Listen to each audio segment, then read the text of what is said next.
In 1+1, an exclusive interview with the Secretary-General of NATO, Anders Fogh Rasmussen, urges Australia to stay the course in Afghanistan.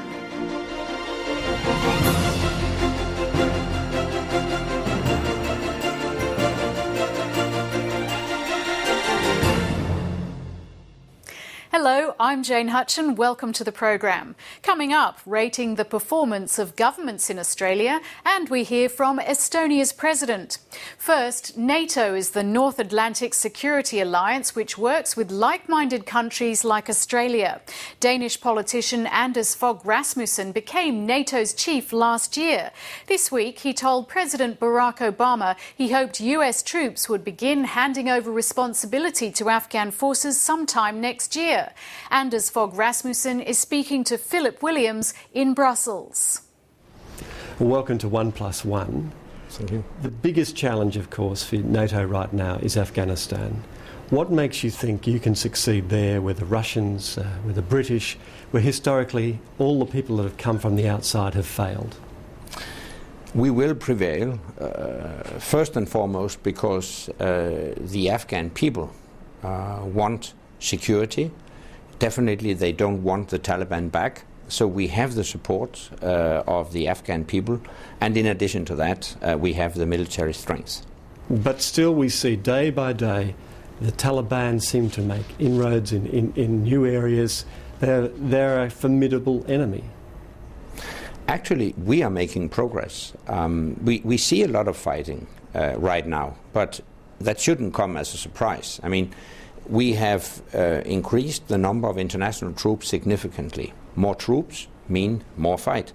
And we are now attacking the Taliban strongholds in the Helmand province, in Kandahar, and they fight back, of course, because they know that if they lose here, they will lose everything. So it shouldn't come as a surprise that we see more fight and, unfortunately, also more casualties. But that's part of our strategy. To clear the country so that the Afghan government can take control. Now, of course, more killed and wounded, unfortunately, because of that increased pressure of battle. That's increased the pressure on Australian troops. We've had a number of casualties in the last few months.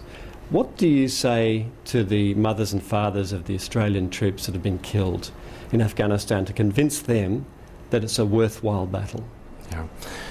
First of all, let me express my deep-felt sympathy with all Australian families who have suffered from casualties in Afghanistan, and let me, in addition to that, express my strong appreciation of the significant Australian contribution to our mission in Afghanistan. And all Australians should remind themselves of why we are in Afghanistan. We are in Afghanistan to protect our people from terrorism. A lot of Australians have been killed in terrorist attacks, and we are in Afghanistan to prevent the country from once again becoming a safe haven for terrorists. Yet there seems to be a hard sell in some respects, because a public opinion in many of the contributing countries like Australia is turning against the war. Yeah, I understand very well that people are impatient. They want to see progress. They want to see the light at the end of the tunnel. And I think clear progress would be to gradually hand over lead responsibility to the Afghan security forces so they do the fight. And this is the reason why we are now training and educating Afghan soldiers and Afghan police. And yet it seems to take so long. With 9 years, how many more years will Australians, for example, do you think be in Afghanistan, will need to be there? I think it would be premature to predict any exit date. Very much will depend on the development of the security situation. But we have now laid down a timetable. In July, the international community endorsed President Karzai's ambition that Afghan security forces should take over responsibility for the security all over Afghanistan by the end of 2014. So that's now our goal, and we have to invest in that transition.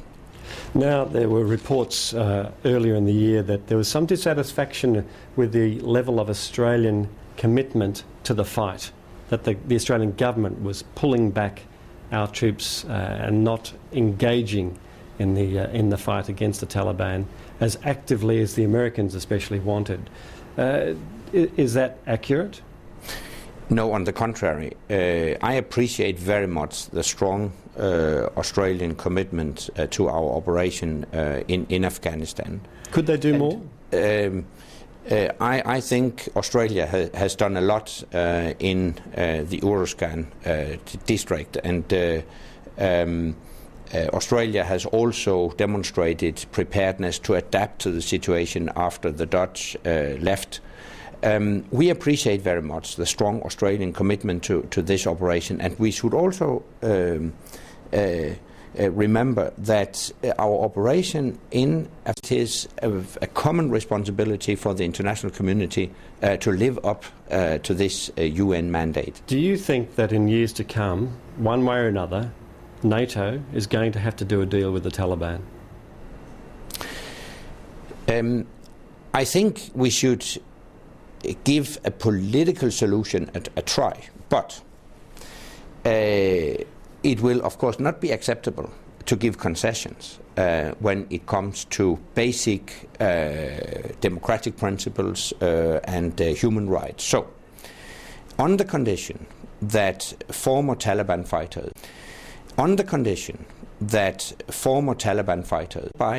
You'd rule out a political settlement with the Taliban.